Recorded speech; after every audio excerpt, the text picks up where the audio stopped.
찬송가 한 장 더 드리겠습니다. 338장 한 장 더 드리겠습니다. 338장입니다.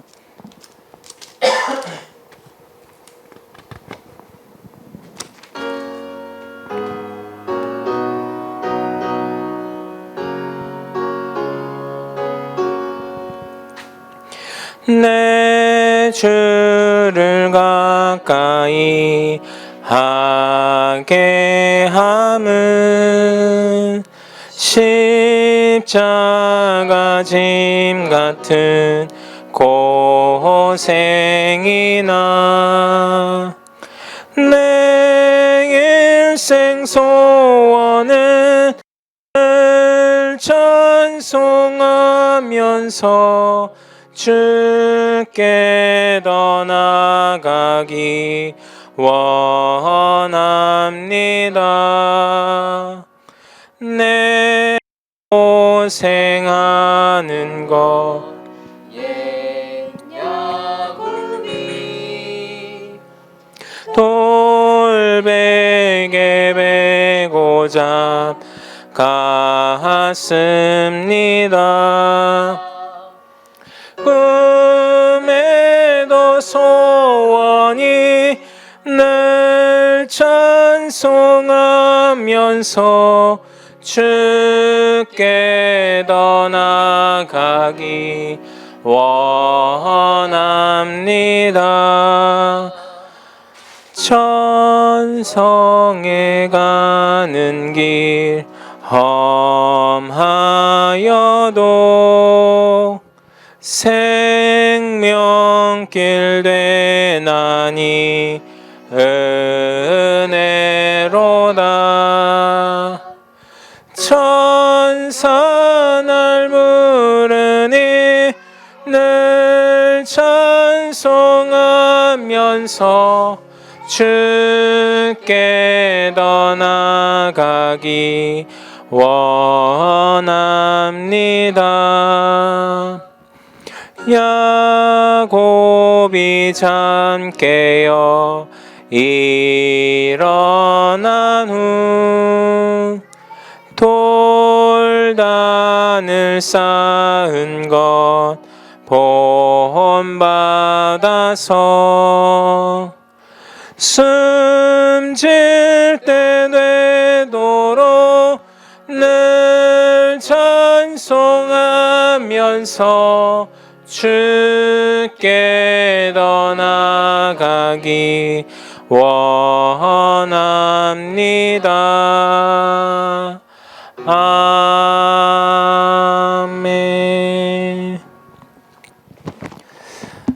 네, 안녕하십니까. 오늘 우리 명수 집사님 부부 내외를 모시고 또 두 번째 우리 같이 은혜를 나누는 시간을 가지고자 합니다. 다시 인사드리겠습니다. 반갑습니다. 지난번에는 우리가 우리 명수 집사님과 또 현경 자매님의 자라온 배경들, 그 과거들을 돌아봤고 또 지금 만나게 된 계기와 또 지금까지 대략적으로 이렇게 살펴보았는데요. 오늘 두 번째 시간은 좀 더 하나님의 하신 일이 더 중요하다는 것을 이제 말씀 가운데 들으면서 조금씩 은혜를 받아가면서 또 실제 삶 속에서 그것들이 어떻게 적용이 되어지고 있고 또 실제 나의 삶 속에서 어떤 일들 가운데 하나님의 일들을 발견하고 있는지를 좀 더 상세적으로 나누면 그 하나님께서 각자 인생 속에서 하신 일들이 그 일과 사건을 통해서 충분히 드러날 수 있을 것이라 생각이 듭니다. 그래서 먼저는 이제 우리 명수 집사님에게 질문을 드릴게요. 명수 집사님은 젊어서부터 사업을 시작하셨잖아요, 그죠? 현경 자매를 만나기 전부터 사업에 어느 정도의 좀 성공을 이루고 자부심을 가질 정도의 성공을 이뤘었는데 그것이 어떤 과정 속에서 왔고 지금은 또 어떻게 발전해 가고 있는지, 또 하나님이 어떤 섭리 속에서 이 일들이 진행되고 있는지를 좀 얘기를 해주시면 좋겠습니다. 일단 사업을 처음 시작을 하게 된 계기는 이제 회사를 퇴사를 하게 되면서 그때 같이 교회를 다니고 있었던 한 형제님이 같이 한번 사업이라는 것을 같이 해보자라고 해서 동업 제안을 받고 그때에 사업이라는 것을 처음 해보게 됐어요. 그래서 사업이라는 것을 생각도 해본 적이 없었고 흔히 말하면 그냥 장사죠. 장사라는 것을 시작한 적이 없었기 때문에 생각도 안 해봤기 때문에 그냥 그 분과 같이 그분에게 배워가면서 시작을 했죠. 그 2003년도에 시작을 했는데 굉장히 우여곡절이 많았습니다. 그래서 참 많은 분들이 속설로 얘기하는 것이 동업은 하는 게 아니다. 교회 사람이랑 같이 무엇은 그 사업을 같이 하는 것이 아니다라는 그런 속설들이 있는데 가족이랑도 하지 말라고 할 정도로 그런 것들이 있는데 그런 그 안 좋은 경험들을 굉장히 많이 경험을 했죠. 지금까지 보면.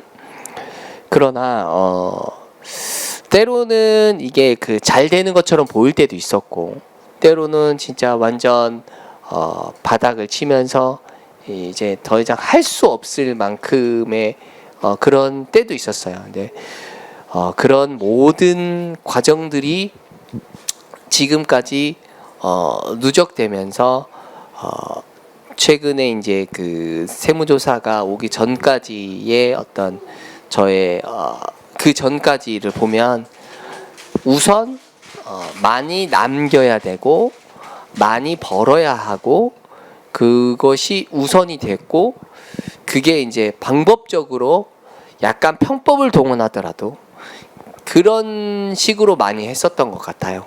그래서 결과적으로는 하나님이 원하시는 방법과 하나님께서 이끄시는 그런 방향 속에서는 이제 정도 아니었던 거죠.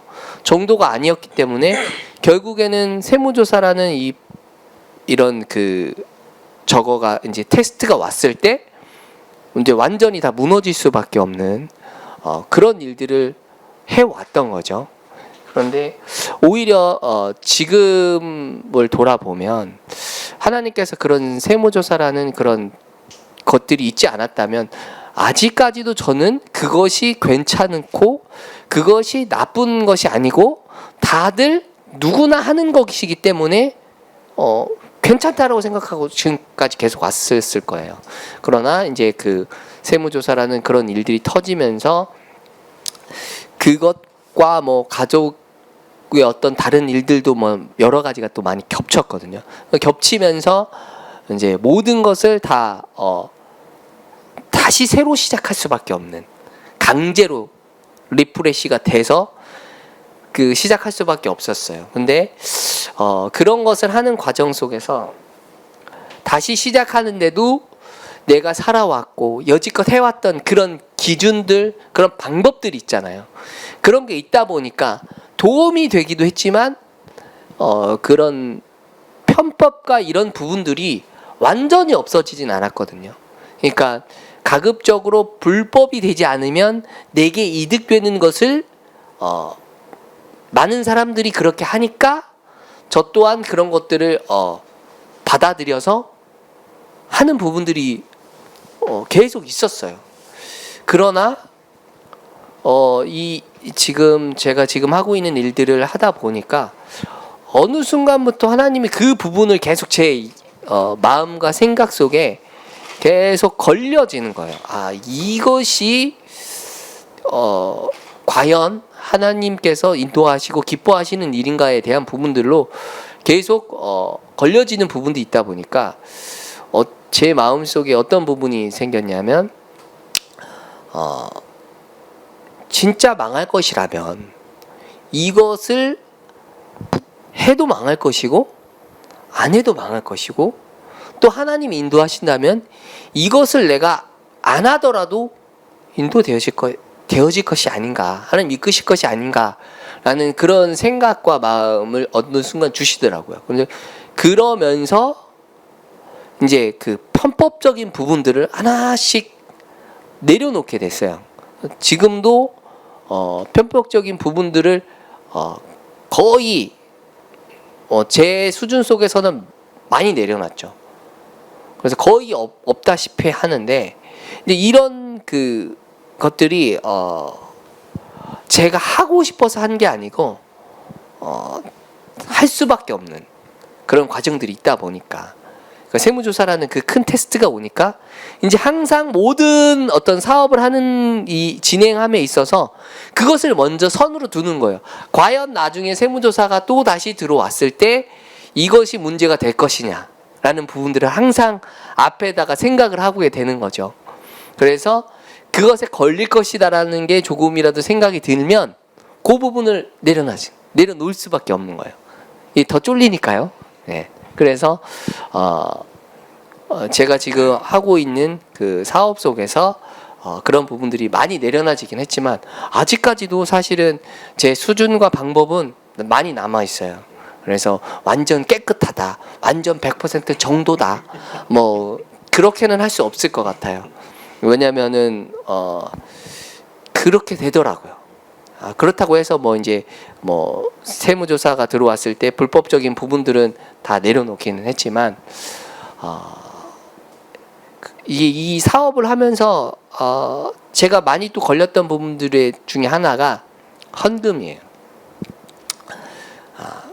그 굉장히 이게 사업을 하면은 이게 수익이 나는, 저 같은 경우는 수익이 나는 달도 있고 또는 그 수익이 생각보다 안 나거나 또는 없는 달도 있어요. 근데 이 일을 하다 보면 이 믿는 자라면 당연히 주의 것이니까 주의 것이 먼저 돼야 되는데, 저의 실제 삶은 그게 아니고, 그건 이제 제 생각이고, 실제는 생활비 또는 급하게 들어가야 되는 돈, 뭐 대출 이자, 이게 더 우선이 될 수밖에 없는 거죠. 그러니까는 그게 먼저 다 이제 처리되고 나면 이제 현금 나오고 남는 거를 헌금하려고 해야 되는데 막상 없는 거죠. 이제 물론 수익을 따지고 봤을 때는 없는 거예요. 그러니까는 그 부분에 대한 어떤 그 시달림이 있는 거죠. 먼저 헌금을 했어야 하는데.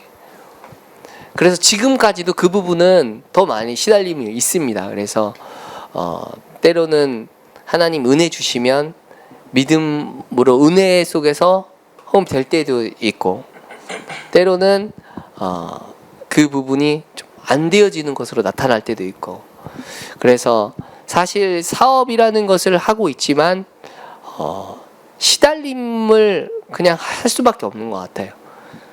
그냥 사업이라는 거지만 사업을 통해서 저는 시달리고 있다. 그게 이제 뭐 경제적인 것으로만 나타났을 뿐이지 실제는 경제적인 것이 큰 것처럼 보이지만 제 성격, 제 생활, 경제적인 부분은 뭐 플러스 알파, 그다음에 헌금, 제 인생관, 그런 모든 부분들이 다 어떤 제 주의 주 현장이니까. 그래서 단순히 어떤 사업이 잘 되고 안 되고에 따라서 저의 어떤 그런 부분들, 또 요즘에 또 코로나의 영향도 받고 또 잘 되는 사람들 또는 나보다 또는 안 되는 사람들, 이것들에 도 영향을 받을 수밖에 없는 어떤 정말 시달림의 현장이다. 저는 그렇습니다. 저는 이제 잠깐의 이제 명수 집사님의 과정을 얘기를 들으면서 그런 생각이 들어요. 성경에서도 얘기하고 있지만 율법이 오기 전까지 우리가 죄로 알지 못하다가 그것이 죄인 줄 알고 또 하나님께로 돌이키는 과정들이 성경에 기록되어 있잖아요. 그리고 칼빈도 그런 얘기를 해요. 율법의 용도가 나로 하여금 죄를 보게 하고 또 그 죄를 보면서 생활의 규범, 그리스도인으로서 생활의 규범이 잡혀져 간다라고 얘기를 하는데, 그 현장이 실제적으로 명수 집사님의 그런 이전에 사업을 할 때는 그 편법이 그게 맞는 것이라고 생각을 하고 살아왔었다가 세무조사라는 큰 시험을 통해서 그런 것이 아니구나를 깨달으면서 그것을 기준점으로 두고 자신을 돌아보면서 사업을 할 수 있다라는 것은 정말 이것을 말한 것이 아닌가라는 생각이 들어요. 그렇다면 분명히 세무조사라든지 그런 큰 어려움이 있었을 때 옆에서 계셨던 우리 현정 자매님께서는 뭐 어떤 다른 생각이 있으셨는지. 마이크. 세무조사 시원 아빠가 좀 오버를 좀 많이 해요. 네, 작은 일에도 막 큰일 났다 그러고 막 그러니까 과하게 좀 하는 경향이 있어요. 그러면 항상 오빠가 이렇게 과하게 막 이렇게 하면 제가 이렇게 눌러야 돼요. 그래서 저도 이번에도 그런 줄 알았어요. 그래서 세무조사 얘기를 하고 뭐 다 망했다. 그냥 그 망했다, 뭐 말아먹었다, 뭐 다 안 된다 이런 말을 저는 평소 때도 쭉 들었어요 시원 아빠한테. 왜냐하면 생활비로 한 달에 한 번씩 카드 얘기를 할 때마다 항상 이러면 망한다, 뭐 그 말을 계속 듣고 있었기 때문에 그것도 하나의 그거라고 생각했죠. 예방 접종이 된 거죠 사실 어떻게 보면. 네, 그러니까는 시원 아빠는 엄청 큰일 난 걸로 얘기를 하지만 저는 시원 아빠 보면서 이제 시원 아빠가 가족이랑 같이 일을 하고 있거든요. 그러니까 남이면은 직원이면 그냥 회사가 망하면 자르면 되지만 이제 가족이 같이 회사에 있으니까 그러니까 시원 아빠가 어렸을 때부터 가장으로 집에서 있었기 때문에 시원 아빠가 자기도 모르게 자기가 하나님 자리에 앉아 있는 부분이 있어요. 그러니까 그거를 이제 대놓고 자기도 알겠죠. 근데 그걸 어떻게 본인이 할 수가 없는 거잖아요. 그래서 이제 가족들한테도 약간 그런 자기가 그런 위치 또 자기가 그렇게 인정받고 싶어하고 그런 게 있어요. 두 가지 면이 있겠죠. 이제 네. 가장으로서의 책임감도 있고 네. 또 그 책임감을 실행하는 가운데서 얻어지는 사람들의 인정들. 네. 그러니까 인정받고 이런 걸 누구나 좋아하겠지만 시원 아빠 많이 좋아해요. 그래서 복수. 그래서 그러니까 그 세무조사 문제도 있겠지만, 그러니까 거기에 회사에 걸려 있는 가족이나 식구 이런 것도 많이 힘들어하는 것 같더라고요. 그런 부분도. 예, 그러니까 그래서 이제 그런 걸 보면서 하나님이 때가 됐구나. 뭐든지 이렇게 묶여 있고 우리가 이렇게 할 때 하나님이 이렇게 묶인 걸 풀어주시려고 많이 드러내시잖아요. 그래서 지금 풀어주시려고 하나님이 드러내시는구나.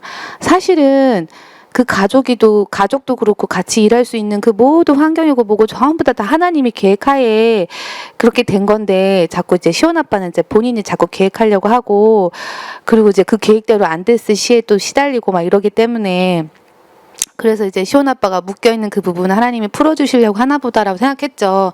근데 저도 육신이 있는 만큼 이제 길거리에 나앉으면 어떡하나. 그러니까 생각이 그렇죠, 왔다 갔다 해요. 두 가지 생각이 있는 거죠. 네네네 맞아요. 그랬었어요.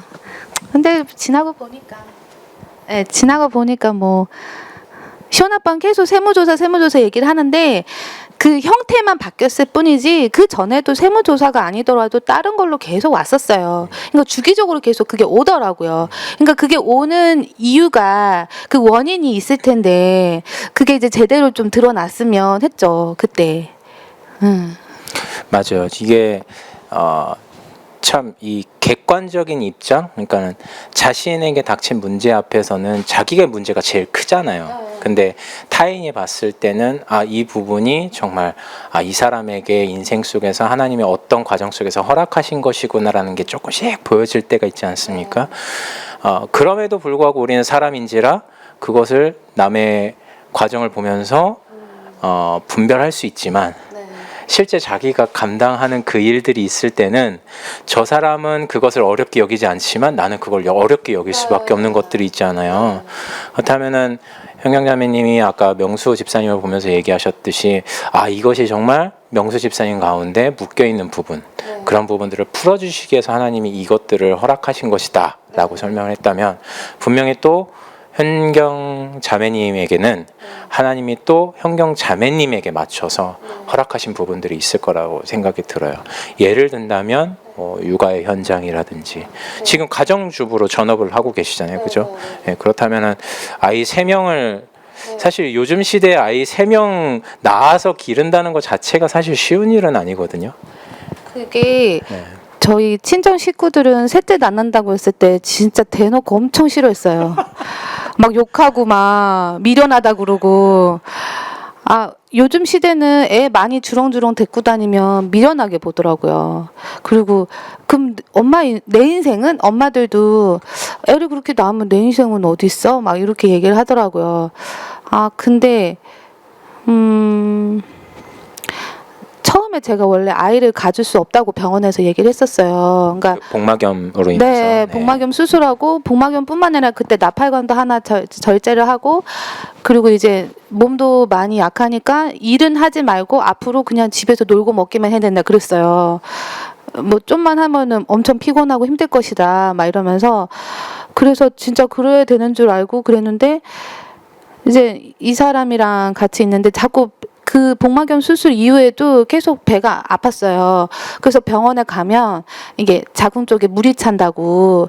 근데 그게 치료 방법이 이게 아이를 임신하면 그게 물이 자연스럽게 빠지면서 자연 치유가 된다. 그렇게 얘기를 하더라고요. 그래서 근데 또 아이가 잘 안 가져지잖아요. 제가 이제 상태가. 그러니까 자꾸 인공수정을 하라고 그러고 그때 막 그랬었어요. 근데 이제 시온 아빠한테 그 얘기를 했죠. 제가 너무 배가 힘들고 아프니까 인공수정을 하자. 그럼 이게 낫는다더라. 이렇게 했더니 시온 아빠가 단칼에 자기는 그게 싫대요. 그래서 제가 그때 대놓고 얘기했죠. 네 몸뚱아리 아니라고 마음대로 얘기하냐고. 네가 아파봐라. 그런 말 안 나온다면서.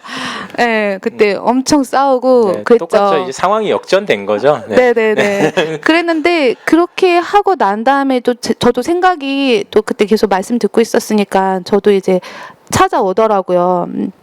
시온 아빠한테 대놓고 말은 그렇게 했지만, 그러니까 그때부터 저의 그 계속 내면에 있는 그거랑 싸움이 되는데. 시온 아빠한테 말한 거는 그냥 잠깐이었고 왜 아이를 내가 몸이 이 상태도 된 것도 하나님이 다 알고 계시고 내가 아이도 하나님이 주시는 거고 인공수정이라는 거는 어떻게 보면 사람들이 편법을 써서 그렇게 하는 거잖아요. 주시면 주시는 대로 안 주시면 안 주시는 대로 그렇게 살아야 되는 게 맞지 않냐라는 이제 그런 내면의 갈등이 그 당시에는 그렇게 생각을 했다는 거죠. 네.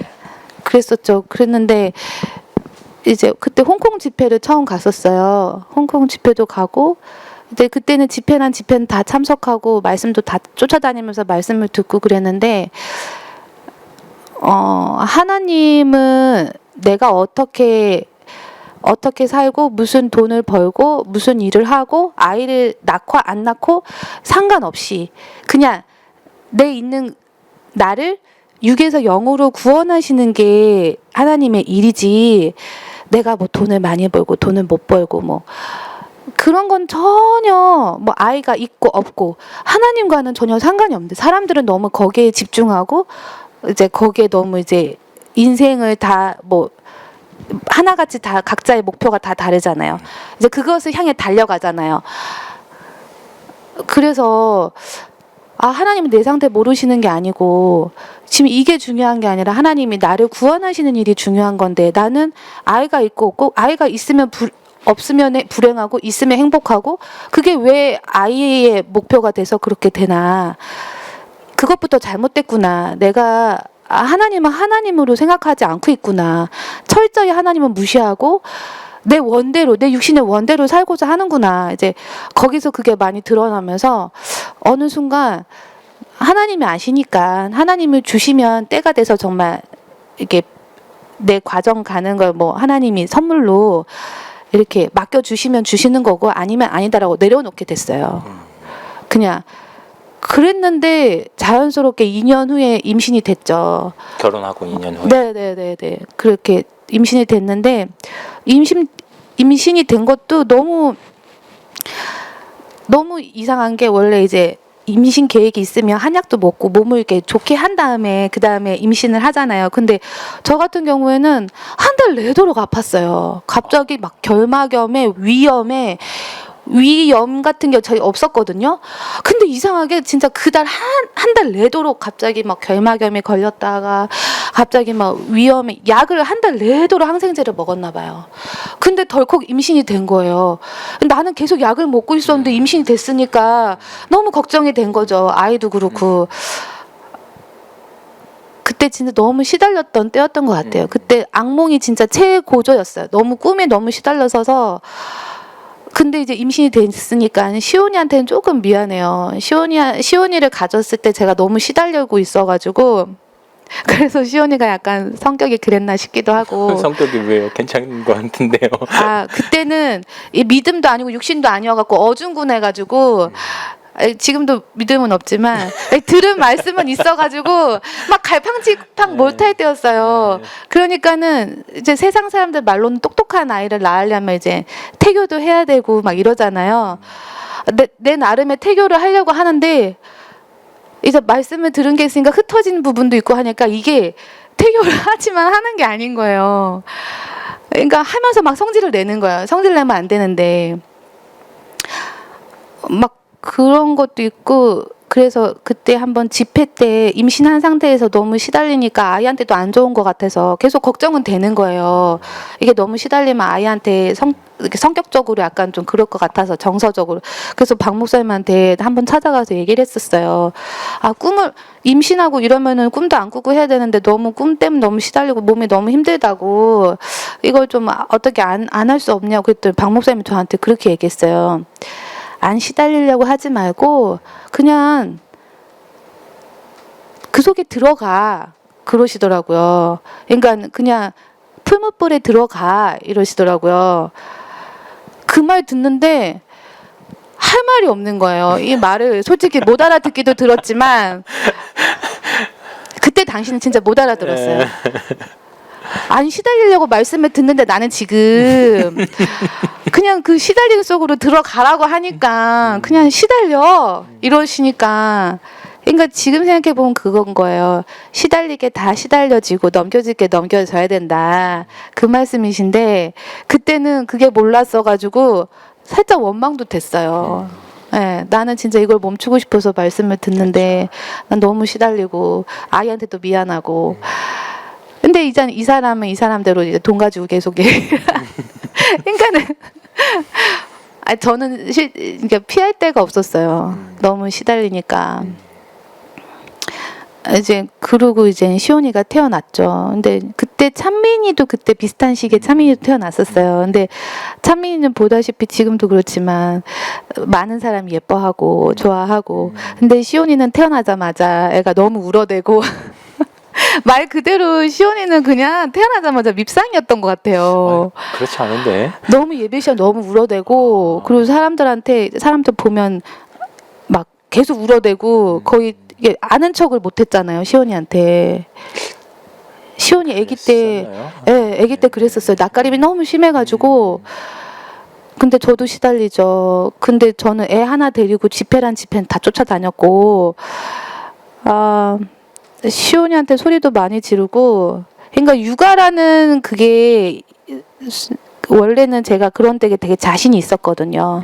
그러니까 그런 책이라든지 그리고 뇌 발달 아이의 뇌 발달 뭐 좌뇌 우뇌 뭐 그런 거 그러니까 아이를 발달시키려면 책도 많이 읽어줘야 되고 뭐고 이런 거 되게 많이 했어가지고 영재 뭐 키우는 방법 뭐 이런 거 있잖아요.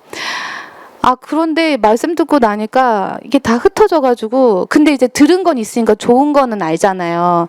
그리고 이제 그거를 몰랐는데 제 안에 열등감이 있더라고요. 그러니까 어렸을 때 이제 공부 못하고 그러니까 집안 환경이 안 좋아서 이렇게 뭘 하지 못했던 것 이제 그런 부분들이 저는 인정하고 싶지 않았던 것도 있고 그게 인지가 안 된 것도 있고 그랬는데 이제 아이만큼은 똑똑하게 키우고 싶은 대리만족. 네, 그런 게 있었던 거예요. 그러니까 그거를 최근에서 그때도 알고 있었지만 어느 정도 말씀을 듣고 그래 육신으로 아무리 뛰어나고 똑똑해도 그 육신 똑똑한 걸로 하나님을 대적한다면 이건 저주 아니겠냐. 차라리 육신적으로 좀 부족해도 하나님 은혜 속에 사는 사람이 좀 더 복된 거 아니냐. 그래서 시온이도 육신적으로 뛰어나지 않아도 하나님의 은혜 속에서 사는 사람으로 자랐으면 좋겠다. 이제 그렇게 마음을 먹게 된 거죠. 시온이를 키우면서. 근데 시온이가 이제 지금 초등학생이잖아요. 이제 초등학교 1학년이면 이제 한글이랑 뭐 수학이랑 막 이런 게 막 들어가요. 근데 지금 코로나 때문에 학교를 못 가니까 이제 집에서 가르치기 시작했는데 공부머리가 없는 것 같아요. 그러니까 저를 닮은 것 같아요. 네. 그래서 3일을 애를 완전 반 죽여놨어요. 뭐 머릿속에 지우개가 있냐 뭐냐 하면서 연필로 머리를 때려가면서 왜 이렇게 모르냐. 근데 이제 그 모습을 시온 아빠가 보고 옆에서 애한테 너무 주눅들게 한다고 그러면 애가 할 것도 못 한다고 그런데 그게 너무 미운 거예요. 이 사람이. 그렇죠. 네. 그러면 내가 지금 하고 있으니까 이거 마무리 될 때까지 대로랑 시은이를 네가 맡아라 했는데도 시온 아빠는 계속 신경을 쓰는 거예요. 왜냐면 내가 애한테 너무 소리 지르고 막 이러니까. 결국에는 이제 자기가 하겠다고 했는데 자기가 하겠다고 하기 전까지 저랑 이제 말다툼을 한 거죠. 너는 잘났냐? 너는 그렇게 똑똑하냐? 막 이러. 내가 너보다 학교 때 공부 더 잘했다. 막 이러고 막 그 얘기를 막 하는 거예요. 그러니까 나 공부 못한 거 이 사람 알거든요. 근데 이제 내가 너보다 공부 잘했다. 뭐 전교에서 내가 몇 등 했다. 막 이러는 거예요. 이 사람이. 네. 그래갖고 그때 눈물이 나기 시작하는데 이게 되게 유치하긴 하죠. 근데 네. 내 안에 열등감이 그때 확 폭발하면서 이거 내가 시온이를 통해서 약간 대리만족하려는 것과 그리고 이제 내 안에 이제 공부를 잘하지 못했다는 거에 대한 그런 열등감 그리고 이제 그런 게 이제 폭발하면서 이 사람한테 막 이렇게 하게 되더라고요. 그래서 그때부터 이제 공부는 시온 아빠가 가르치는 걸로 하고 이제 저는 손을 뗐죠. 근데 그때 이제 하나님께서 저한테 약간 그런 부분들이 있잖아요. 너 괜찮다며, 애 좀 공부 못하고, 그래도 괜찮다며. 그때 너 왜 그러냐. 자꾸 이렇게 찾아오시는 거죠. 그리고 내 안에 이제 열등감. 하나님이 그 부분을 건지시니까, 아이들을 키우면서도, 이런 게 드러나는구나 내 안의 것들. 난 열등감 없는 줄 알았는데 이게 숨어있던 게 계속 끊임없이 나오더라고요. 네. 그래, 참 시온이가 결국에는 태어나면서 이 분명히 믿음의 고백으로 시작이 된 것이잖아요. 네. 분명 있어도 없어도 하나님만을 바라보면서 가겠다라는 것 속에서 주시면 잘 이루겠다라고 했는데 덜컥 내가 상상치도 못한 환경 속에서 아이가 생기게 되어지고 그것 때문에 또 미안함도 있고 그런 만큼 더 잘 키워보고 싶은 마음도 들면서 거기서 하는데 아이는 또 내가 원하는 만큼 따라주지 못하는 것 속에서의 그런 갈등 그 갈등 속에서 그 갈등을 통해서 또 나를 보면서 내 안에 열등감 물돌림 그것이 지금 형경 집사님이 명수 집사님을 보면서 지금 이 세무조사를 통해서 명수 집사님의 인생을 풀어주시려고 하시는구나 라고 했던 것처럼 또 시온이를 통해서 형경 자매님의 그런 묶임들을 풀어주시려고 했던 것이 아닌가라는 생각이 들어요. 그렇지 않나요? 네, 맞아요. 그렇다면 분명히 또 방금 또 이제 자녀 사실 제가 아직 결혼 못해서 뭐라고 이렇게 얘기를 잘 하지는 못하지만 그래도 간접적으로 많이 들어왔고 봐왔잖아요. 근데 보통 이제 부부 싸움의 계기들은 사소한 것부터 많이 진행이 된다고 하잖아요. 하지만 가장 이제 중요한 부분은 아이의 교육, 방침에 따라서 서로의 다른 가치관들이 있기 때문에 많이 갈등이 일어나잖아요. 아까 같은 경우는 이제 형경 자매님 같은 경우는 시온이를 좀 잘 이제 좀 머리가 좋게 학습을 잘 할 수 있도록 키우고 싶은데 이제 명수 집사님께서는 또 다른 생각을 가지고 계시잖아요. 그런 부분들이 충돌될 때 어떤 생각을 가지고 또 어떻게 그것들을 대처해 가시는지. 일단은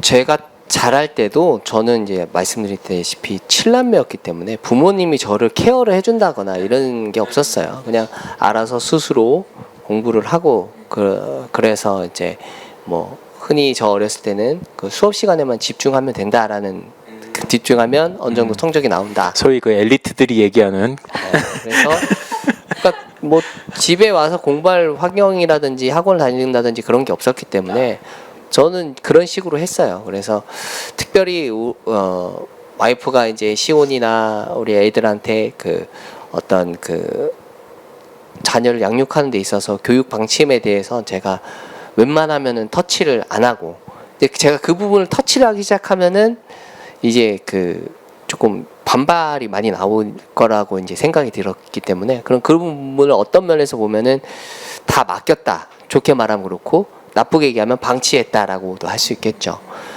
그렇게 이제 초등학교 이제 시온이 기준으로 하면 초등학교까지 왔는데 그 사이에도 방문 교사님들이 계속 방문했었어요. 뭐 프레벨이라든지 몬테소리라든지 일주일에 한 번 내지는 두 번 영어, 뭐 수학 또는 한글 뭐 이런 거를 계속 해왔었단 말이에요. 그랬는데 엄마가 원하는 결과도 안 나왔고 또 실제로 그런 거를 벌써 뭐 2년 3년을 했음에도 불구하고 딱 뭐니 말하면 한글이 딱 띄워져야 되는데 한글이 안 띄워지는, 제가 봤을 때도 야 이거 돈 낭비한 거 아니냐 이런 생각이 들 정도로 그렇죠. 이거 흔히 말하면 결과로만 봤으면 이 실패다. 그렇죠. 결과로만 보면 네, 결과로만 하면 실패다. 이제 그러니까 이제 엄마는 더 그것에 대해서 이제 더 스트레스를 많이 받아 하더라고요. 그러니까 이제 그게 역으로 이제 시온이한테 그 동안에 배운 거를 이제 배웠는데 왜 이것밖에 안 되냐 이런 식으로 하는 부분들이 이제 나 어쩔 수 없이 그렇게 나가잖아요. 그러니까 제가 옆에서 그것을 계속 봤을 때 그렇게 이제 그러니까 저는 사실은 그런 거를 몬테소리나 이런 걸 하면서 제 개인적으로는 별로 필요 없다고 생각했어요. 저는 그러니까 저 개인적인 생각에서는 하니까 그냥 둔 거지. 저 개인적으로는 그것을 했다고 해서 얘가 갑자기 뭐 확 뛰어나거나 안 했다고 해서 또 팍 터지거나 이럴 거라고 생각은 안 했어요. 왜냐면 저는 이제 그것을 하지 않고 제 인생이 왔기 때문에.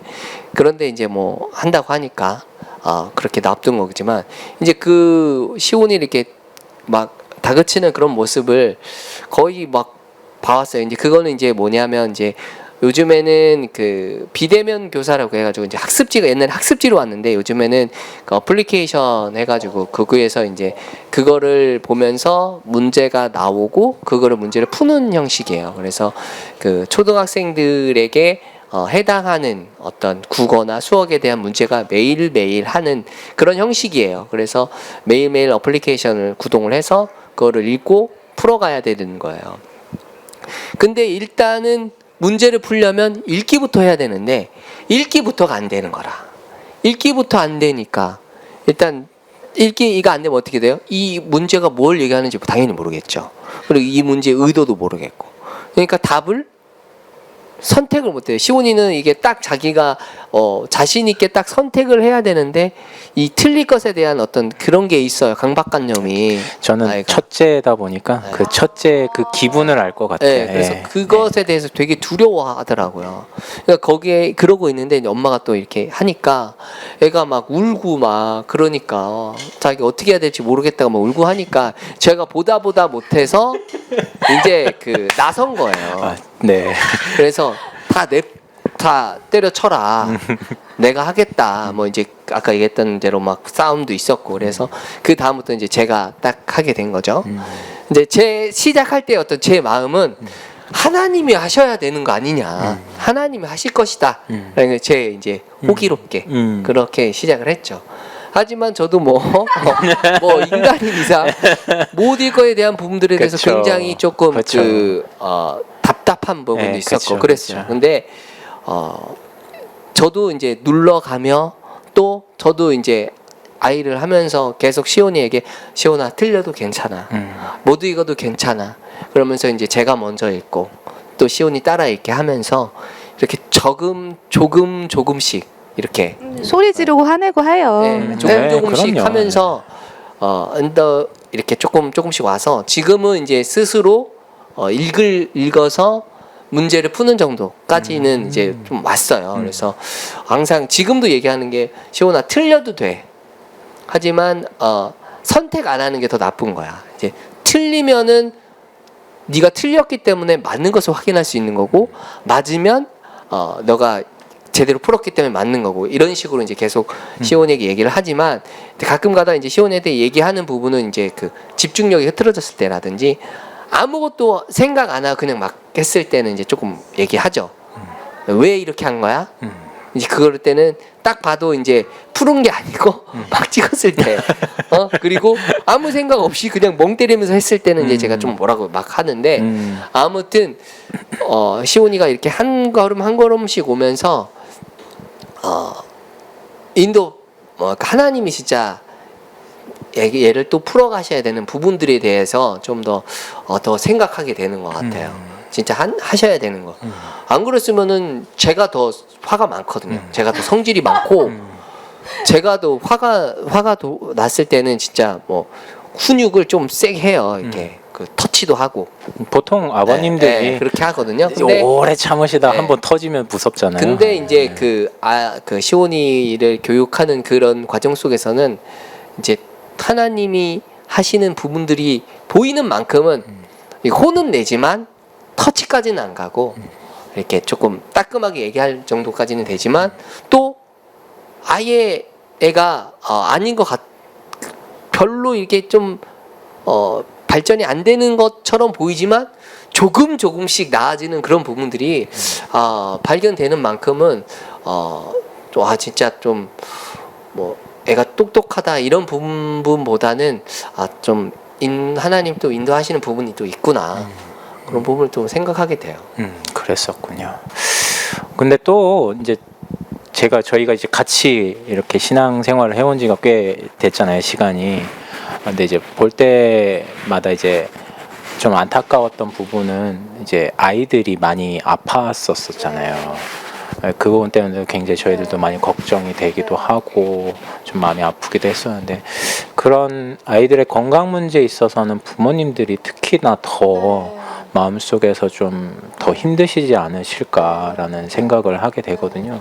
그런 과정들을 이제 많이 겪으셔서 조금 뭐라 그러죠? 좀 무뎌졌다? 뭐 그런 정도까지는 아니지만 어느 정도 이번에도 또 아픈가? 막 그런 생각을 하면서도 할 수 있겠지만 약간 시원아빠 노이로제 같은 게 있어요.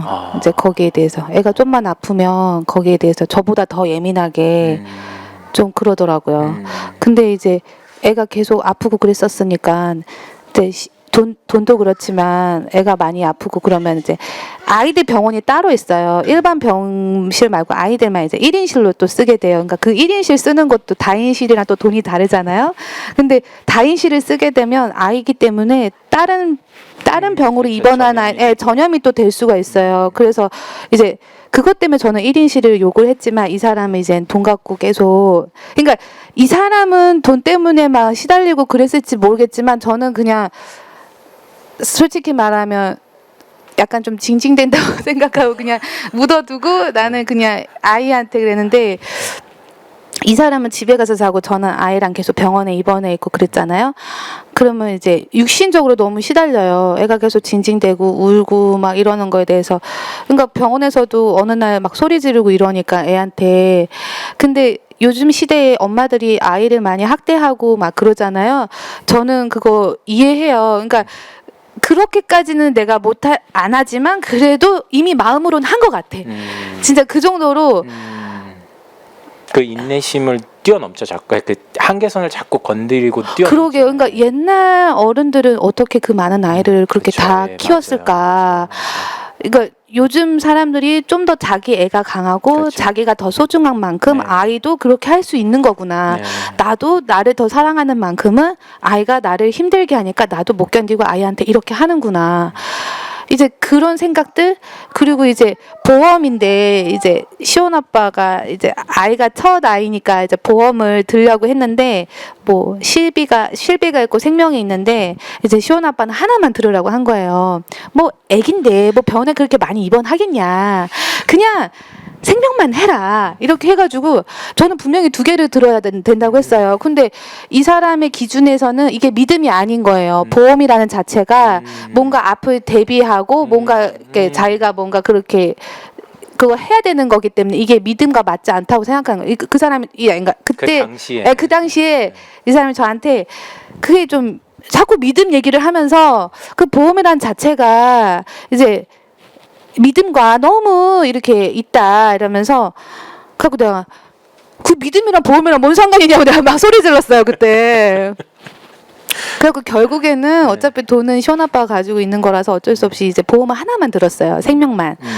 근데 시온이가 태어나니까 병원에 너무 자주 입원하니까 이걸 생으로 돈을 다 내야 되는 거예요. 만약에 실비가 들었으면 70%는 보험회사에서 나오고 30%만 저희가 내면 되는데 실비가 아니니까 병원비는 100만 원 나왔는데 보험 아무리 청구해봤자 7만 원밖에 안 나오는 거예요.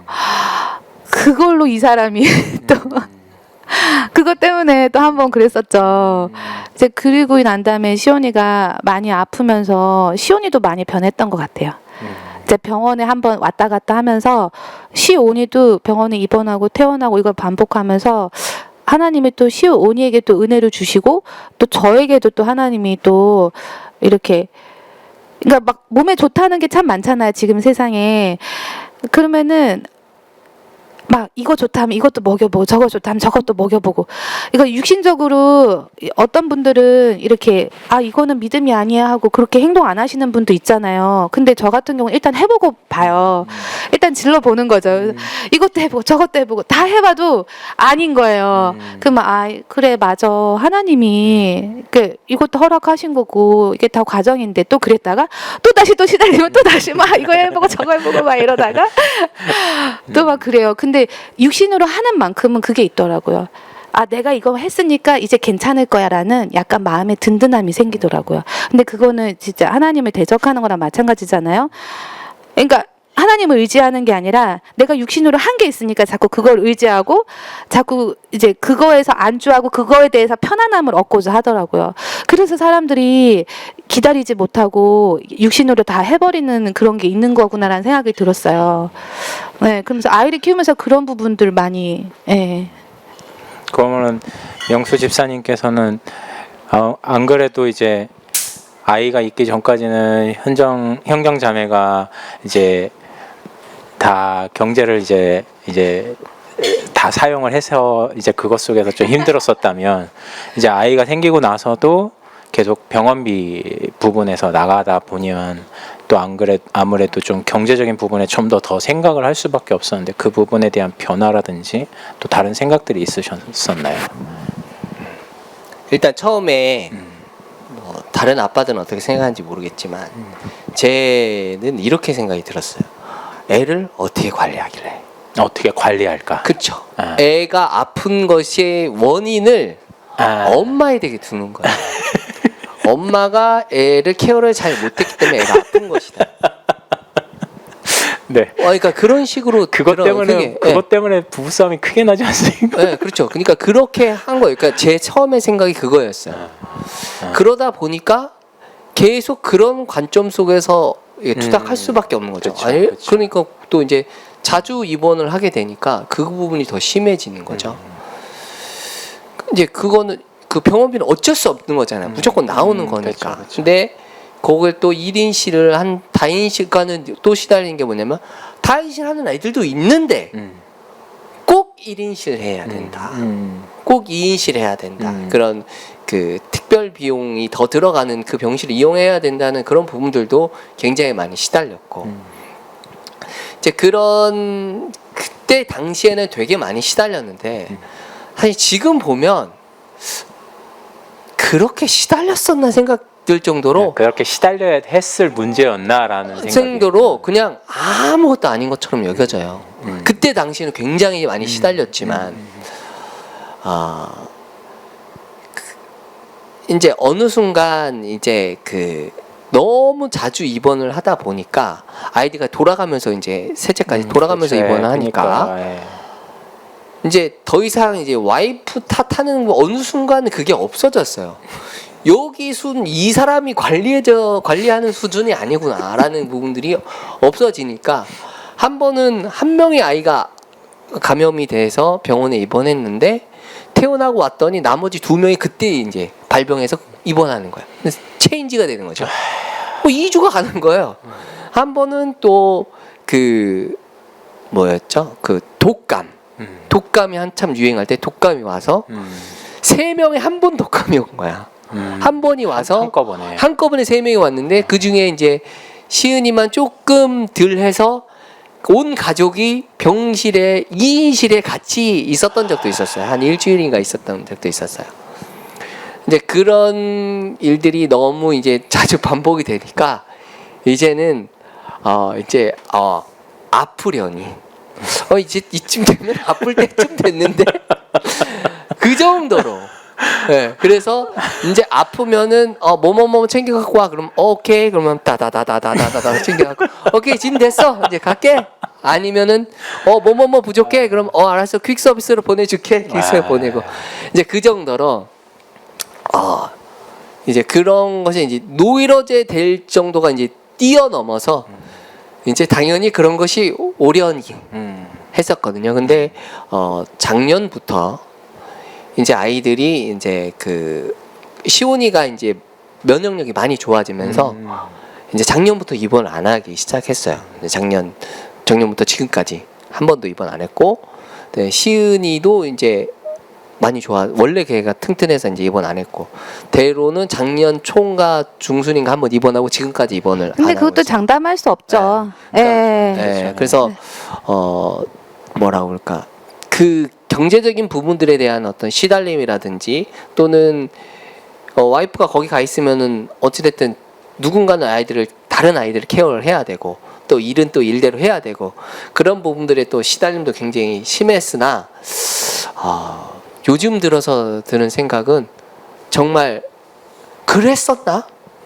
그냥 과거에 그냥 있었던 일 같은, 별로 크게 시달리었었지만 그게 크게 와닿지 않은 문제였었나? 그때 당시는 그랬지만 지금은 그랬었던 적이 있었지. 이제 근데 애들 아프면은 미리 안 아프게 하려고 부모들이 하는 게 있어요. 그러니까 날씨가 만약에 안 좋거나 만약에 비가 왔거나 만약에 아이가 컨디션이 안 좋다 그러면 오늘은 너 뭐 하지 말고 막 이렇게 단돌이 하는 게 있어요. 근데 그거를 그렇게 했음에도 불구하고 아프래는 아프더라고요. 근데 이제 애가 자주 아팠으니까 제가 막 육신의 방법을 막 썼잖아요. 안 아프게 하려고 이것도 해보고 저것도 해보고. 근데 이제 그때는 항상 초조하고 마음에 또 아프면 어떡하지 하고 막 그런 게 있었는데 어느 순간 딱 되니까 아프게 한 것도 하나님이 허락하신 거고 이 아이한테 이게 필요하니까 하신 거고 그리고 나에게도 이 과정이 필요하니까 하나님이 허락하신 건데 그걸 왜 내가 싫다고 계속 징징대고 있었을까. 그러니까 어느 순간 그걸 받아들이기 시작한 거예요. 아플 때가 되면 아프겠지. 뭐 시원 아빠는 이러다 또 아픈 거 아니야? 막 이런 걱정이 있잖아요. 그러니까 그런 거를 어느 순간부터 안 하게 되더라고요.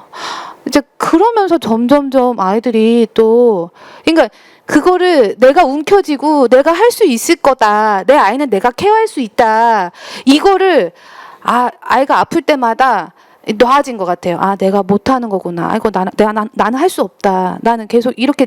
그러니까 시원 아빠가 저한테 책임을 물었다고 했잖아요. 엄마가 집에서 어떻게 하면 애가 솔직히 저는 단 1도 안 찔렸어요. 이 사람은 이렇게 화살을 계속 쏘았는지 모르겠지만 저는 다 방패로 다 쳐내고 있었기 때문에 하나도 불편하지 않았어요. 그러니까 어떤 엄마들은 그런 얘기 하더라고요. 남편이 자꾸 자기가 너무 힘들대요. 애 아픈 것도 힘든데 남편이 더 힘들대요.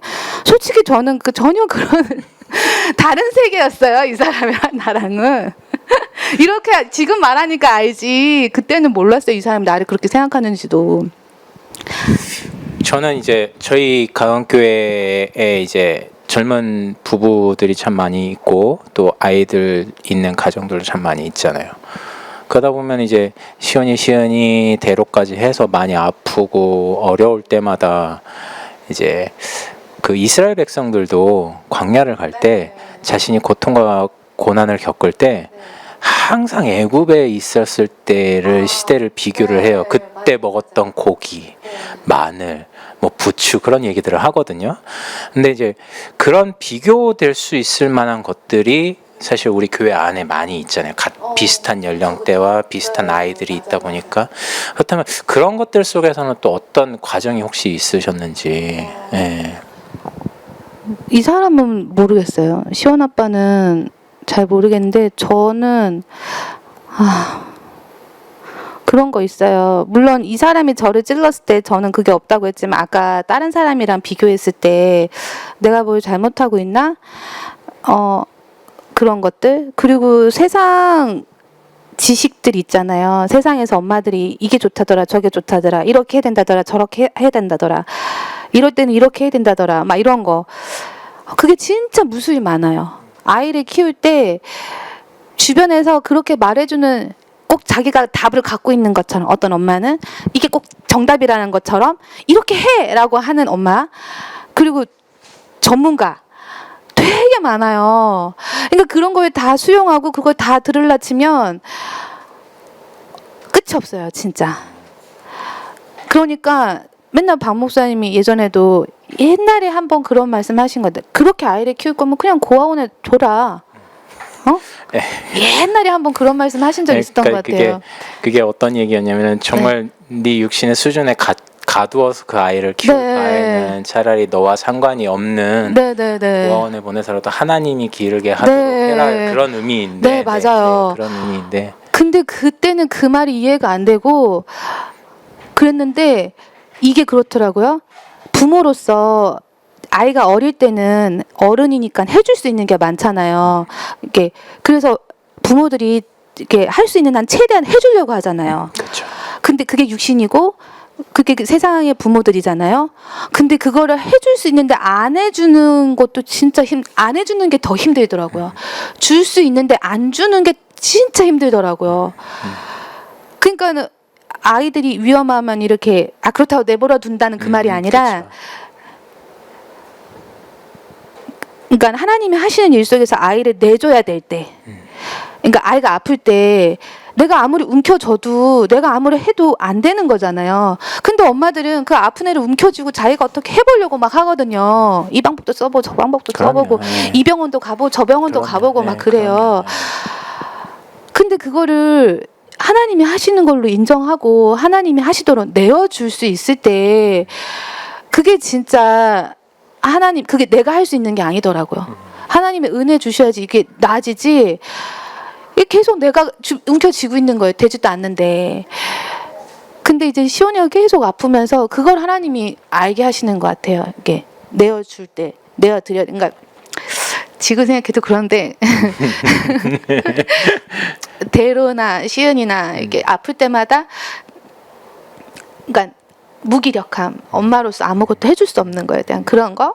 그러니까 굳이 이 사람이 찌르지 않아도 이미 나는 내가 나를 찌르고 있어요. 그러니까 모든 부모들이 그럴 거야. 아마 아이가 아프거나 그러면 내가 뭘 잘했나. 자기부터 자책을 해요. 그리고 정죄하고. 근데 그 부분에서 하나님이 풀어주시려고 그렇게 많이 아이를 아프게 했나 싶기도 하고, 시온이가 전신 마취를 하고 큰 수술을 할 때도 그때 신장 역류하는 것 때문에, 그러니까 한쪽 신장이 안 좋다고 해서 그런 적이 있었는데, 이제 그 부분도 괜찮? 그때도 자주 아프게 해서 그런지 모르겠지만 그때도 하나님이 시온이에게도 저에게도 그때 은혜를 주셨던 것 같아요. 그 부분에 대해서. 그러니까 하나님이 하시도록 좀 편하게 좀 해주셨던 것 같아요. 좀 서로. 네. 다행히 그런 부모들끼리의 어떤 비교, 아이들끼리의 비교의 문제라기보다는 이제 자책을 할 수밖에 없었던 그런 문제 속에서 하나님이 풀어주심의 과정들. 그리고 진짜 은혜됐던 거는 엄마들도 같더라고요, 저랑. 다른 엄마들도 얘기해 보면 남편이 자기한테 그렇게 한대요. 그리고 얘기를 하면 서로 그래서 가은교회가 참 감사한 게 엄마들끼리 너무 세상 엄마들은 포장을 참 많이 하거든요. 그리고 이제 왜냐면 자기가 더 비교했을 때 자기가 좀 더 괜찮다라는 걸 보여줘야 되니까. 네네네네 그래야 되니까. 근데 가은교회 엄마들은 있는 그대로 있는 모습 그대로 내려놓으니까 그게 너무 은혜가 되는 거예요. 너도 그랬어? 나도 그랬는데 막 이게 되는 거죠. 근데 처음부터 그러진 않았어요. 엄마들도 처음엔 되게 많이 이렇게 가면을 쓰고 굉장히 많이 그랬었어요. 그 말은 결국 나도 가면을 쓰고 있었다는 말이죠. 네네네네네. 저 같은 경우는 좀 약간 색깔이 달랐다고 하나? 네, 저는 그렇죠. 약간 색깔이 좀 살짝 달랐던 것 같아요. 그게 뭔지는 모르겠지만 아무튼 그랬던 것 같아요. 근데 지금은 어느 순간 엄마들끼리 너무 편해졌어요. 솔직히 좀 불편했거든요. 엄마들끼리 있으면. 그리고 제가 약간 그런 게 있었어요. 믿음이려고 하고 나는 과정을 간 것처럼 아이들이랑 막 이렇게 하면서 은혜를 받은 것 같은. 그러니까 엄마들하고 있을 때 꼭 내가 그런 분위기를 만들려고 하고 은혜 이런 조성을 막 해서 그런 말을 하려고 하는 그런 게 있었어요. 그러면은 여기는 그 이내 쪽 은슬이네 그쪽 그러니까 이내는 그런 분위기를 참 잘 따라와요. 왜냐하면 전도사님이랑 같이 그래서 그런지 모르겠지만 얘기를 하면 자기가 되게 잘 통해요. 근데 거기서 꼭 깽판을 두는 게 누구냐면 네, 있어요. 그죠. 네. 네 있어요. 말해도 돼요? 네, 있죠. 네, 누군가가 있겠죠. 항상 그런데 다 좋을 수는 없어요. 네. 근데 그때는 깽판이라고 생각했죠. 근데 지금 보니까 그게 아니더라고요. 그때는 내가 나는 왜 은혜 받은 거 서로 나누려고 하고 분위기를 만들려고 하는데 왜 깽판 부려? 막 이렇게 속으로. 근데 지금은 그게 아니고 그게 정상이고 그게 맞는데 그렇죠. 내가 너무 영적이려고 했구나. 어떤 정형화된 그 공간과 분위기를 만들려고 네네네네네. 내가 그랬구나. 내가 이상했구나. 그러니까 지금 그래서 내가 어떤 부분이 이렇게 허물어지면서 엄마들끼리 너무 편한 거예요. 그래서 서로 잘 얘기를 하고 이번에도 또 그런 게 있었는데 그것도 내 문제더라고요. 그때는 이제 엄마들이 원망스럽고 막 어떻게 막 그런 거에 막 그러냐고 막 세상 엄마들보다 더 못하다고 막 이런 식으로 속으로 그랬었는데 그게 아니라 내가 그렇게 생각하고 있더라고요. 내가 이게 뭐가 씌워지면은 사람들이 다 그렇게 보여요. 그 사람들이 문제가 아니라. 그래서 참 감사한 것 같아요. 같이 과정 갈 수 있는 엄마들이 교회에 같이 있다는 게 너무 감사한 것 같아요. 용순 집사님께서는 어떤 그런 같은 또래, 뭐 저도 같이 또래인데 뭐 아직 결혼은 제가 못한 거지만 뭐 또래들과 같이 하면서 어떤 생각들 또 뭐 비교의식들 뭐 그런 것들이 혹시 있을까요? 아빠들은 잘 안 만나게 돼요. 이게 뭐라고 해야 되면 본의 아니게 와이프에 끌려다니죠. 와이프들이 자기들끼리 만나서 뭔가를 커피를 한잔 한다, 뭐 이렇게 한다 하면은 누가 아이들은 봐야 될 거 아니에요. 그럼 우리 아빠들이 보고요. 교회에 와서 그리고 그 다음에 우리들끼리 뭔가를 뭐 시간을 갖자 뭐 이렇게 한 적이 있었는데 거의 못 가졌던 것 같아요. 왜냐면 또 뭐 교회가 장소도 옮기는 과정도 있었고 또 이렇게 그러다 보니까 이제 어쨌든 그렇게 되니까 이제 가족들끼리도 다시 또 같이 뭐 밥을 먹어야 되니까 또 이렇게 챙기지 못하는 그런 부분들도 있었고 아직까지도 사실은 아빠들끼리는 좀 대면 하죠. 그 친구는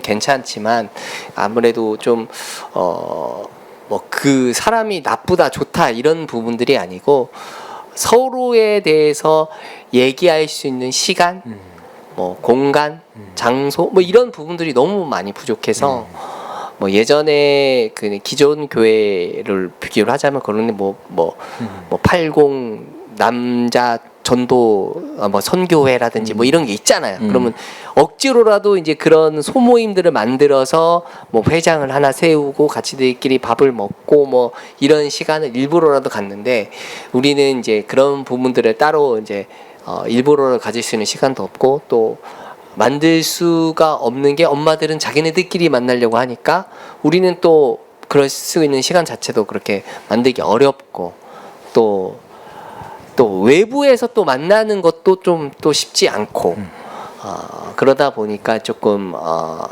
그런 것 같아요. 그래서 지금 현재는 그렇지만 뭐 나중이 되면 또 이 모든 것들을 또 공유할 수 있는 그런 시간들이 좀 있지 않을까 그런 생각이 들어요. 그렇죠. 맞아요. 저도 그렇게 생각을 하고 있습니다. 사실 남자들끼리 친해지기가 사실 쉽지가 않죠. 네. 보통 남자들끼리 조금 느리죠. 친하면은 이제 그 술 같은 그런 좀 음주를 같이 겹들여서 이제 네. 한 잔씩 먹으면서 네. 이제 또 자신들의 네. 어떤 회사나 일이나 뭐 이런 또 그런 부분들을 나눌 수 있는 그 실제로 이제 교회에서 이제 커피에 넣고서 이렇게 마시면서 얘기 나누는 거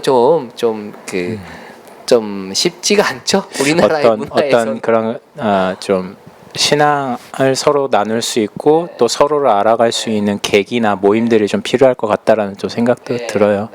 예, 아무래도 어머님들은 사실 여자분들은 좀 더 뭐라고 그래야 될까요?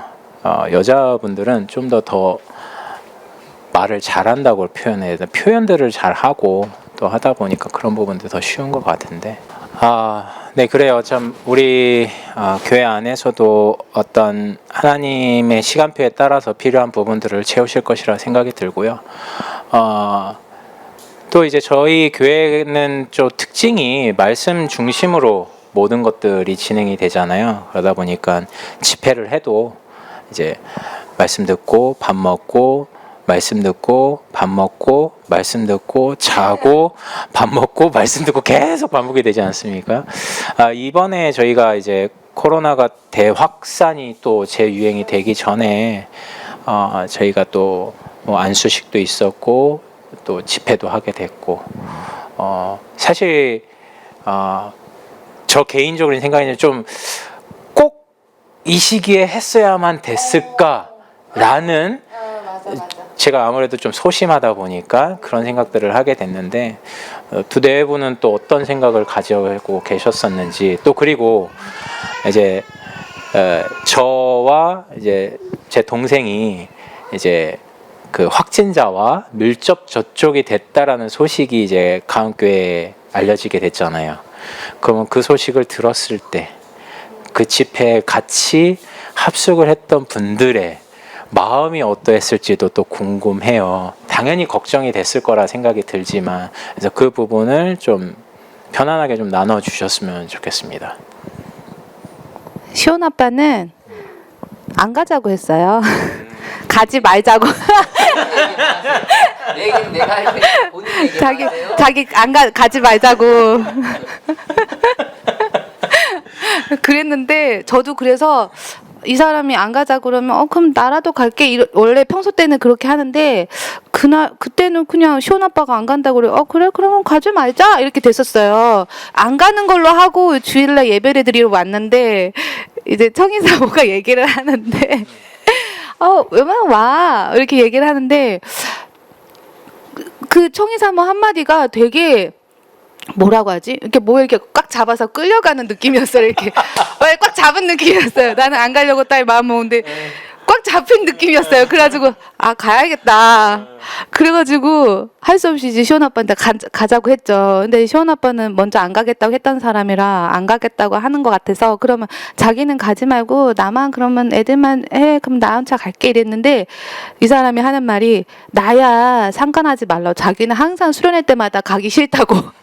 자기는 항상 이러니까 상관하지 말고 그냥 가는 걸로 하면 이번 된다고. 코로나와 상관이 없이 그냥 가면 된다고 그러더라고요. 근데 갔다 와서 이제 확진자와 이제 접촉했다고 했을 때 그때 이제 육신이랑 두 가지 반응이 동시에 다 올라와요. 걱정도 되지만 이제 뭐 하자고 거기 가서 막 이러면서 육신의 그런 거랑 이런 거랑 같이 올라와요. 그러니까 저 같은 경우는 그런 걸 다 드러내는 거니까 시원 아빠한테 다 얘기를 했는데 이 사람은 뭐 그냥 그러면 그런 거고 아니면 아닌 거고 하고 말을 이렇게 하는데 제가 걷다 대놓고 이랬어요. 너 믿음이냐 육신이냐 나보고 넌 이것 따위 저것 따위 뭐야 뭐 아무렇지 않아? 뭐 그렇게 태어내? 막 이러면서 근데 이 사람은 진짜 태어나더라고요. 몰라요. 속으로 시달렸는지 모르겠지만 근데 이제 이 사람한테 그렇게 말하고 나니까 나를 보게 되잖아요. 이것도 계획하신 것도 하나님이고, 그리고 이제 목사님이 카톡에 막 올린 글을 보니까 그 글 속에서 느껴지는 게, 아, 하나님이 가게 하시는구나, 이제 과정을 가게 하시는구나라는 게 느껴지면서, 한편으로는 육신은 드러났지만 또 또는 한편으로는 참 감사한 부분도 있었어요. 그러니까 이 사람 말대로 걸리면 걸리는 거고 아니면 아닌 거고 검사 받으면 되는 거고, 뭐 그게 그렇게 중요해? 내가 뭘 중요하게 생각하고 있나. 이 바이러스라는 자체가 눈에 보이지도 않고, 근데 사람들은 그 눈에 보이지도 않는 것을 덜덜덜 두려워하면서, 근데 하나님도 눈에 보이지 않잖아요. 하지만 사람들은 하나님은 그렇게 두려워하지 않아요.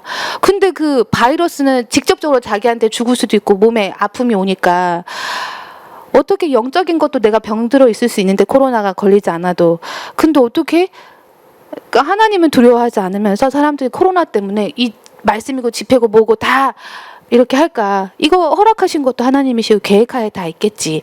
이제 마지막에는 그렇게 딱 되면서 하나님이 어느 정도 이렇게 내려놓게 하시더라고요. 그래서 그 다음에 이제 보이는 게 목사님들 마음이 얼마나 힘들었을까. 이제 그게 딱 생각이 들더라고요.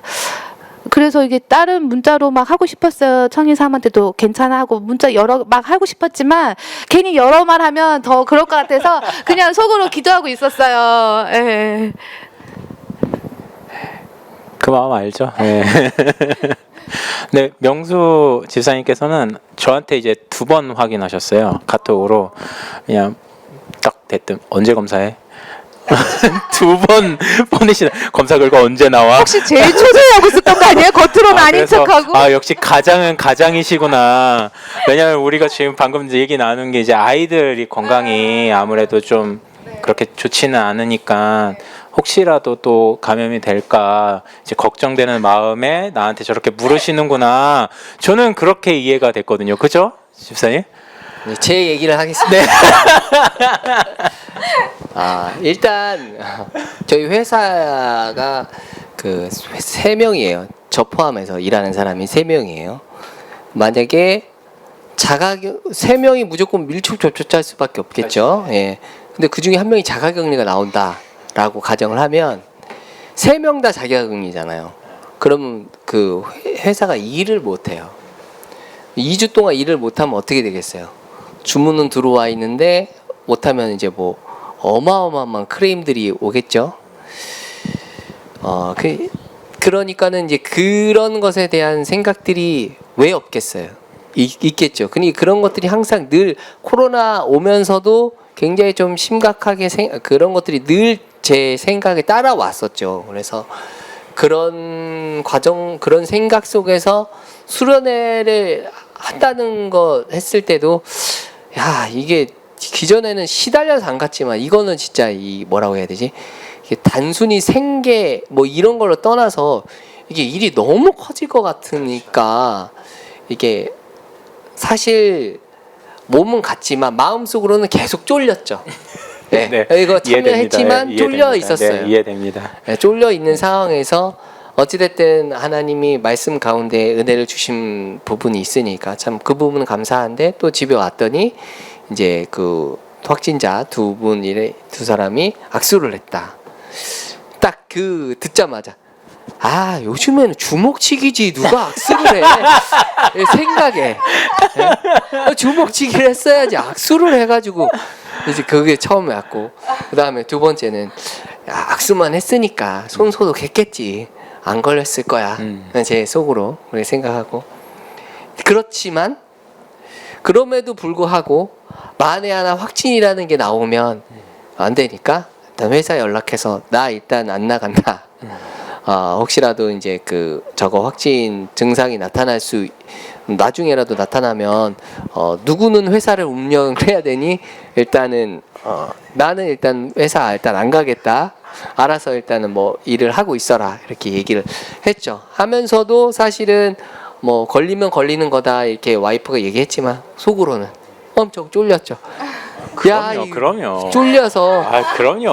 당연히 안 됐으려니 하지만 제가 요즘에 제 취미 생활 중에 하나가 그 웨이트 트레이닝이에요. 그래서 그 웨이트 트레이닝을 하는데 쉽게 그냥 헬스장 네, 가는 헬스장 거죠. 가서 운동하는 게 제 취미인데 네.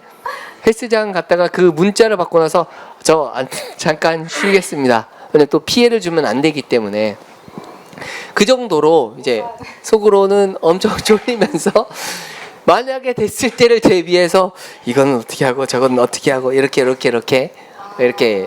또 나름대로는 많이 좀 생각하고 감안했죠. 그러고 안 됐을 가능성이 높긴 하지만 그래서 만약 했을 때는 어떻게 해야 될 것인가를 좀 많이 생각을 했죠.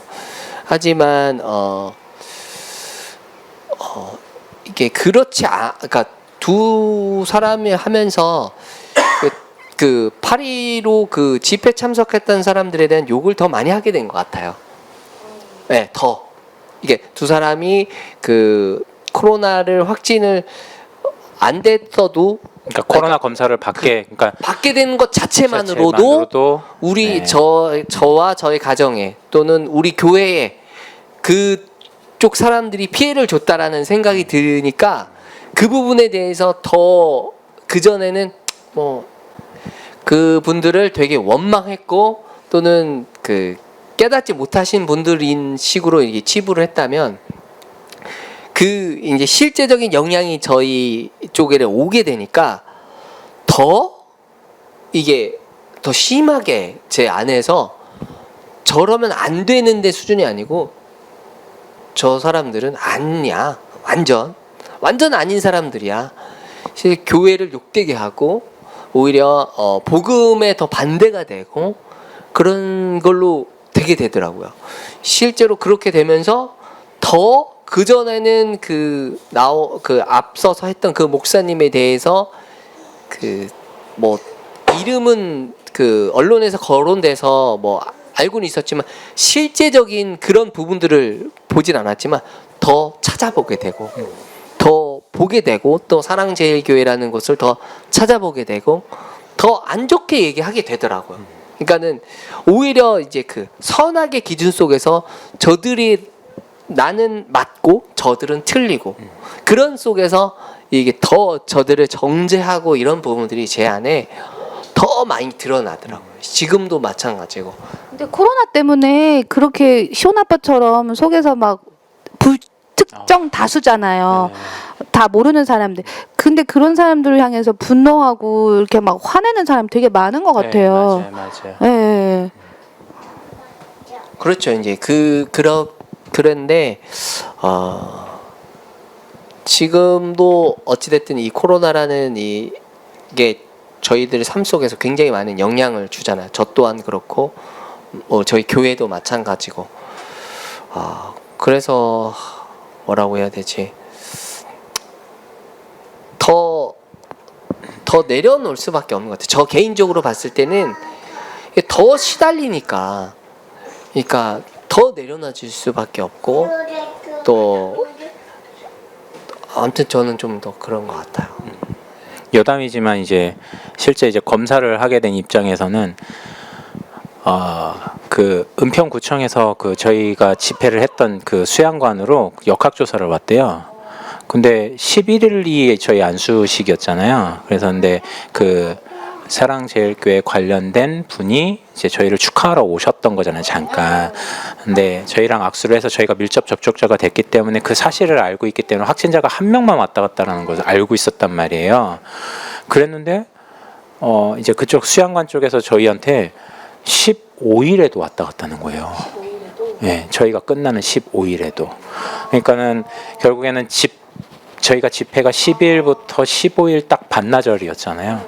그러니까 11일 날 집회 전에 한 명 왔다 가고 집회 끝나고 한 명 또 왔다 갔다라는 거예요. 그러니까 그걸 보니까 이게 진짜 하나님이 우리의 믿음을 시험하도록 하시는 일들이구나 라고 하면서 아까 뭐 명수 집사님께서도 얘기를 하셨지만 이게 확진이 되든 안 되든 간에 안에서 일어나는 반응들이 있었다고 그랬잖아요. 저희들도 사실 있었어요. 육신이 있는 만큼. 그러니까 이게 걱정할 거 없어. 뭐 그거 갖고 접촉이 되겠어. 이게 또 뭐가 있냐면 그 확진자분이 발병한 게 14일에 발병을 했대요. 근데 보통 역학조사가 들어가면 14일에 발병이 났다고 이제 조사가 되면 13, 12일을 하루 이틀 전을 집중적으로 조사를 한대요. 근데 이분이 얘기하는 게 13일 날 저녁부터 발병이 난 것 같다 그러는 거예요. 그렇게 되면 11일까지 이게 또 넘어오잖아요. 저희가 만난 게 11일이었잖아요. 그러니까 딱 간당하게 딱 그 마지노선에서 왔다 갔다 했던 거예요. 예, 그래서 진짜 하나님이 이 보이지 않는 질병, 아까 현경 자매님께서 참 얘기 잘해 주셨는데, 보이지 않는 질병에 대한 두려움은 있지만 이것을 주장하시는 하나님에 대한 두려움이 없다라는 현실을 지금 우리의 실제적인 문제를 닥치면서 일어나는 반응들을 통해서 실제적으로 무엇인지를 보여주시는 것 같아요. 그러면서 아까 얘기했던 것처럼 미움이 일어나잖아요. 그러니까 그 미움을 정당화하기 위해서 결국에는 육신의 수준 속에서의 선악의 세계에 뛰어 들어가야 되는. 네. 맞고 틀리고 네. 이 사람은 틀렸고. 그러다 보니까 이 세계가 점점 그 맞고 틀린 양극단 속에서 너가 틀려야지만 내가 맞다라는 세계 속에서 서로 죽고 죽이는 삶을 살아갈 수밖에 없게 되는 것 같아요. 참 저희들도 과정이었지만 우리 성도님들이 정말 과정이 참 많으셨겠구나 그런 생각을 좀 근데 하게 이번 돼요. 수련회는 특히 더 진짜 하나님의 은혜 가운데 그 하셨구나라 생각하는 게 비가 계속 왔잖아요. 네, 비가 맞아요. 억수같이 왔잖아요. 네, 맞아요. 근데 그때 박 목사님이 그러셨잖아요. 하늘이 비를 내리고 싶어 한다고. 근데 엄청 참고 있는 것 같다고. 그 얘기하는데 너무 딱 맞는 얘기 같아갖고 너무 진짜 비가 억수같이 올 것 같은 하늘인데 안 내리니까 수련회 내도록 진짜 너무 수련회 동안 너무 감사했고 그리고 너무 편안했던 것 같아요. 이번 수련회는 원래 수련할 때마다 엄청 시달리거든요. 왜냐하면 은혜 받아야 된다. 이번에는 또 어떤 말씀을 주실까? 막 이런 게 잡혀 있었어요. 근데 이번 수련회는 진짜 편하게 그냥 쉬었다 온 느낌? 약간 오아시스 같은 느낌? 약간 코로나 이 상황에서 약간 그런 느낌이었던 것 같아요. 네. 그게 사실 수련의 가장 큰 목적이에요. 영육 간의 쉼을 누리는. 그런 네. 건가요? 네. 전 이제 깨달았나요? 그러니까 그 전에 너무 시달려가지고. 수련의 목적이 영육 간의 쉼을 누리는 그 목표가 가장 크기 때문에 아주 정확하게 은혜를 받으셨네요. 네, 참 우리의 각자의 모습을 통해서 또 세상의 일들을 통해서 우리에게 하나님은 항상 시험하시는 것 같지만 결국에는 우리로 하여금 더 하나님을 의지하고 믿음으로 나아올 수 있도록 하시는 것이 하나님의 구원의 일이 아닌가 생각이 들게 됩니다. 특히 또 두 분의 얘기를 들어보니까 진짜 하나님이 참 아름답게 인도해 가시고 가르치시고 계시구나 라는 것들을 저는 개인적으로 느끼게 됐고, 또 아마 지금 이 영상을 보면서 들으시는 분들은 아마 그 부분을 분명히 느끼셨을 거라 생각이 됩니다. 그래서 오늘도 우리 찬송가 한 장 하고 주기도문으로 예배를 마치도록 하겠습니다. 435장이에요. 나의 영원하신 기업. 435장입니다.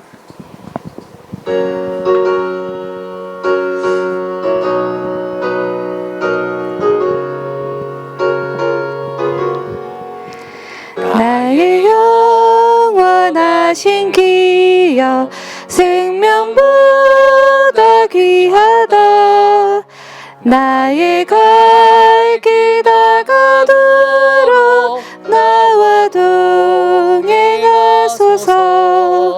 주께로 가까이 주께로 가오니 나의 갈 길 다가도록 나와 동행하소서.